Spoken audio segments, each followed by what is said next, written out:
Breaking news here on CBS Sports HQ. The LA Dodgers have officially released Trevor Bauer. He was suspended for violating the league's domestic violence and sexual assault policy in April of 2022. His suspension was reduced 2 weeks ago from 324 games to 194 games. He can play this season, but he will not play for the Dodgers. The Dodgers still owe him $22.5 million this season.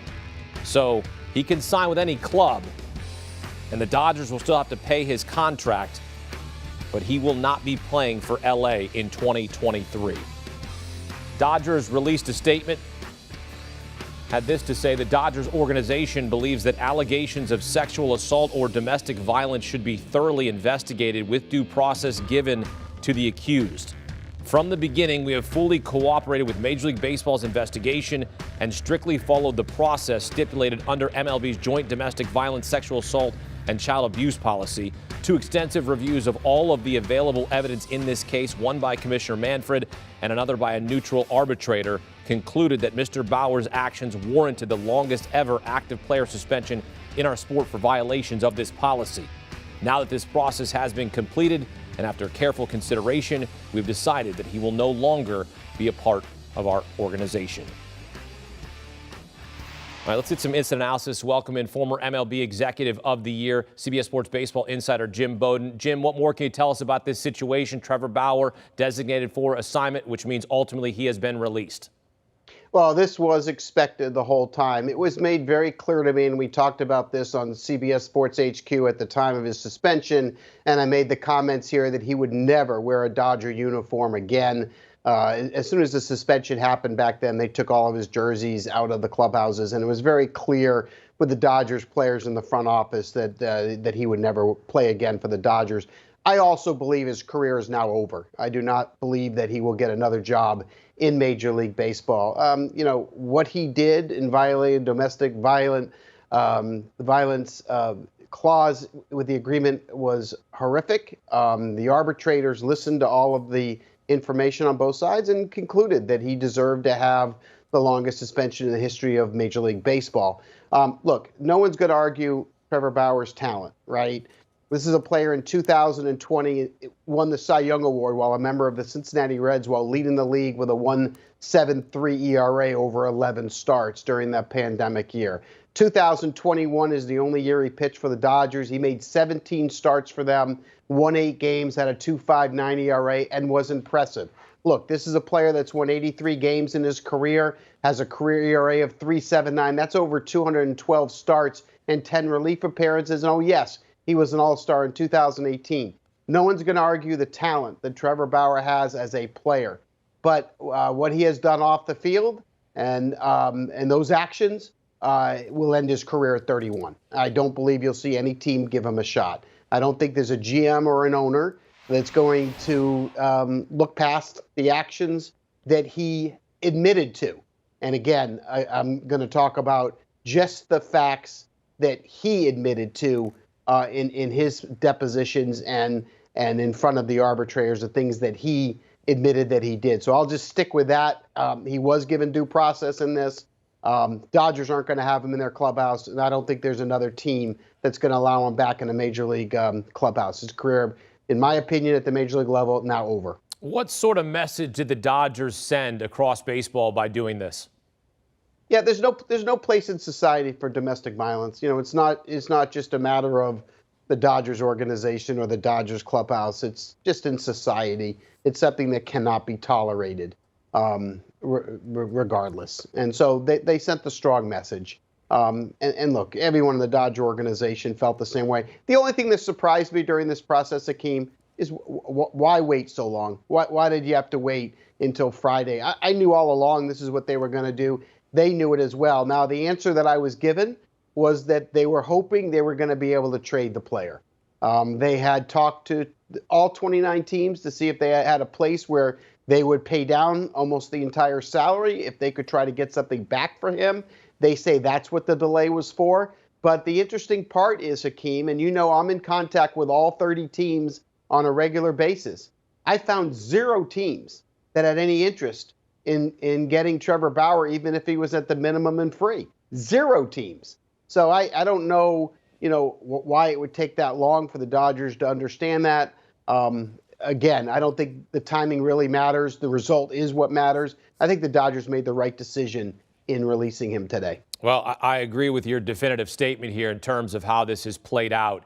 Is there anything that Trevor Bauer could say or show contrition or make a public apology, because he did not back off his stance early on when this was brought up? And so he was not contrite when this investigation started. And we get the justice of the situation and letting it play out. Now that everything has been investigated, is there anything that he could say, or could he show some contrition that would change the minds of GMs or presidents or owners in Major League Baseball to give him a second chance? Look, I'll never say definitive. I've been in the game too long. It only takes one owner, only takes one GM, I guess.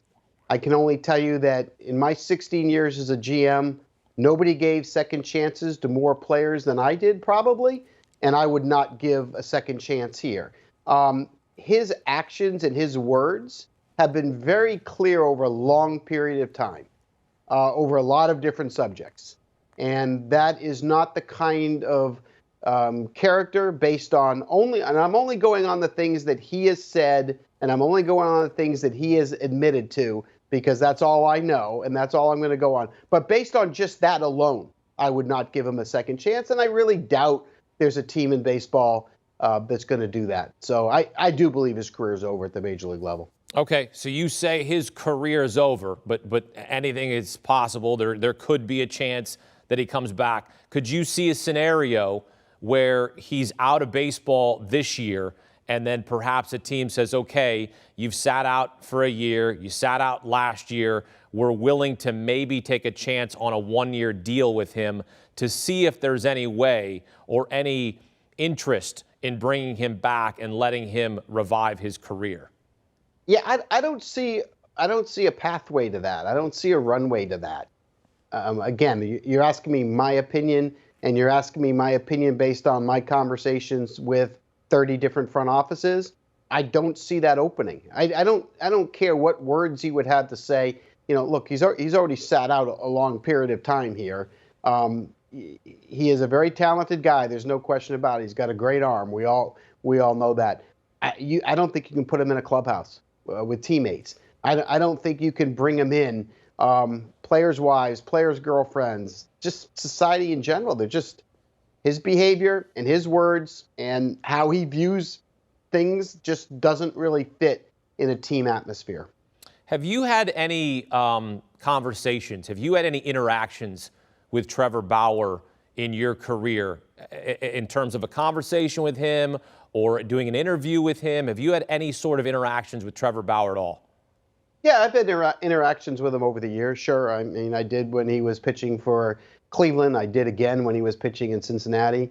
I don't believe I interviewed him when he was with the Dodgers. I had a lot of different discussions. And look, this is a very opinionated person that has a lot of opinions on a lot of things. He's always wanted to do things his way throughout his career. Part of the reason that Cleveland Indians back then, they're now the Guardians, but back then traded him, is that he was always on his program. But look, this is a former, number one pick, got a lot of talent, no question about it. Won the Cy Young. I mean, remember, we're just 3 years removed from him being the best pitcher in the National League. That's the talent that's there. But, I think we all need to take domestic violence extremely serious. I don't think there's a place for, based on his actions, based on the ruling of the arbitrators, based on the witnesses, based on his admissions, I just don't see a runway for Major League Baseball to put him in some team's clubhouse. I don't see it. Well, for now, he is not getting another chance in Major League Baseball, at least with the Dodgers. The LA Dodgers have released Trevor Bauer. Still owe him, though, $22.5 million in 2023. Jim Bowden here with the very latest on CBS Sports HQ. Jim, thank you. Thank you, Akeem. All right, here's a look at Trevor Bauer's timeline in terms of when he signed with the Dodgers now up to today. Signed a 3-year deal over $100 million with the Dodgers in 2021. Later that year, Major League Baseball placed him on administrative leave when this came up, when this situation violating the league's domestic violence and sexual assault policy came up. Later in 2022, he was suspended for 324 games. That suspension was reduced 2 weeks ago to 194 games. And now, on this day, the Dodgers have DFA'd him, ultimately releasing him. He will no longer be on the roster. But again, they still owe him more than $22 million in 2023. Do you want a sports network that delivers everything that matters about the game? The highlights, the picks, the instant analysis, no yelling, no fake debates, no politics. Hit the subscribe button and never miss a moment.